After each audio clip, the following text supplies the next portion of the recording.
प्यारे बच्चों, आप सबका आज की इस वीडियो में स्वागत है। आज हम कक्षा 10वीं की पाठ्यपुस्तक क्षितिज के काव्य खंड में से ऋतुराज जी द्वारा लिखित कविता कन्यादान को पढ़ेंगे। तो कन्यादान से आप शायद पहले ही परिचित होंगे। अक्सर हमारे समाज में जब लड़की के विवाह की बारी आती है तब उसके माता पिता उसका कन्यादान करते हैं।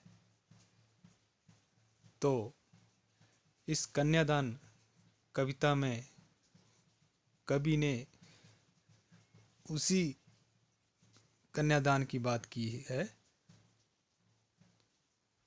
तो कन्यादान करते समय एक माँ के मन में जो भी अपनी बेटी के लिए लगाव होता है, अपनी बेटी को देते समय उसको जो दुख होता है, उसके मन में जो भी भावनाएं होती हैं, उन सभी को इस कन्यादान कविता में कवि ने प्रकट करने की कोशिश की है।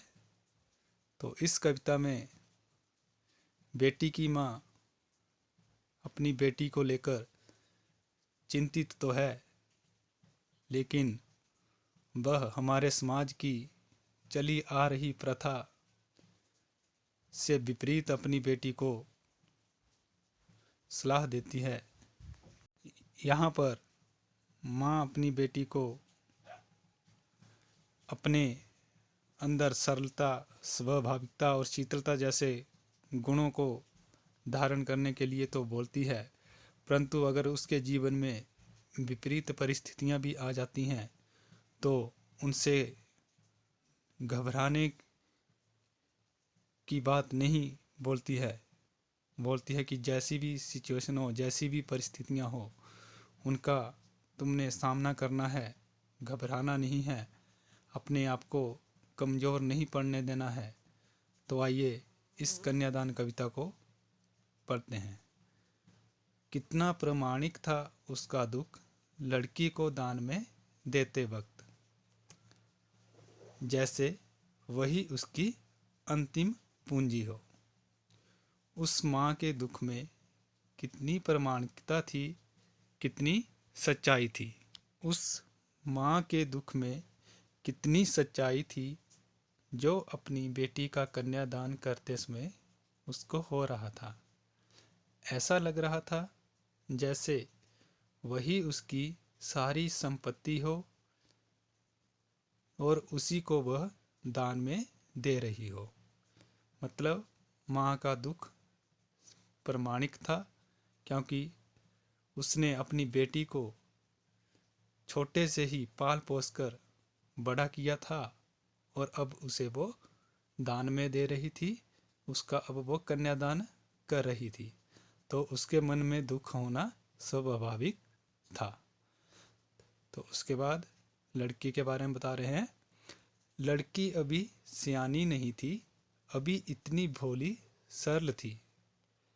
लड़की अभी उतनी समझदार नहीं थी, वह इतनी सीधी सादी और साधारण थी कि उसे सुख का आभास तो होता था, लेकिन दुख बांचना नहीं आता था। उसको सुखों के बारे में तो पता था, लेकिन दुखों से लड़ना उसको नहीं आता था। पाठिका थी वह धुंधले प्रकाश की, कुछ तुकों और कुछ लयबद्ध पंक्तियों की। वह धुंधले प्रकाश में कुछ तुकों और कुछ लयबद्ध पंक्तियों को पढ़ने वाली पाठिका के समान थी। अर्थात उस लड़की को दुखों के बारे में उतनी समझ नहीं थी। जो भी उसे आइडिया से, तुक्कों से पता था, तुक्के से कोई चीज़ पता थी, उसी के बारे में उसे ज्ञान था, या जो भी उसके घर में उसे बड़ों ने बात समझाई थी उस बात को वह जानती थी, परंतु उसे व्यवहारिक ज्ञान नहीं था। अगर उसकी ज़िंदगी में, उसके जीवन में दुख आते हैं तो उन दुखों से उसने कैसे निपटना है, उस चीज़ के बारे में लड़की को पता नहीं था। क्योंकि माता पिता के घर में रहते हुए अक्सर बेटियों को बहुत ही लाड प्यार से रखा जाता है, बहुत ही अच्छे तरीके से रखा जाता है। तो वैसी परिस्थितियां उनके ससुराल में अक्सर नहीं होती हैं।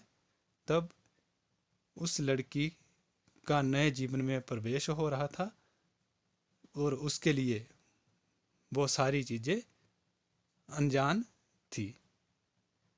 तो इसलिए उसको उस पाठिका की तरह बताया हुआ है कि जो तुक्कों को और कुछ लयबद्ध पंक्तियों का ही ज्ञान रखती है। उसके बाद माँ ने बेटी को क्या समझाया हुआ है।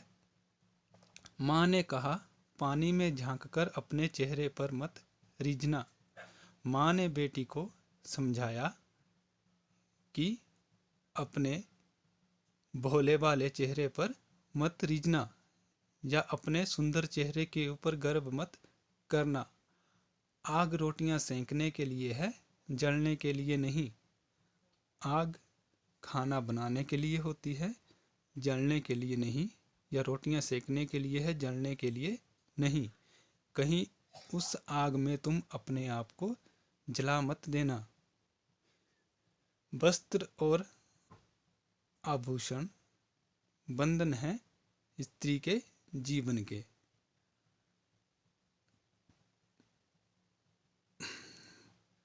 वस्त्र और आभूषण शाब्दिक भ्रमों की तरह बंधन है स्त्री के जीवन के। कपड़े और गहने स्त्री के जीवन में शब्दों के धोखे के समान बंधन है। यह नारी को बंधन में बांधकर रखते हैं। माँ ने कहा, लड़की होना पर लड़की जैसी दिखाई मत देना।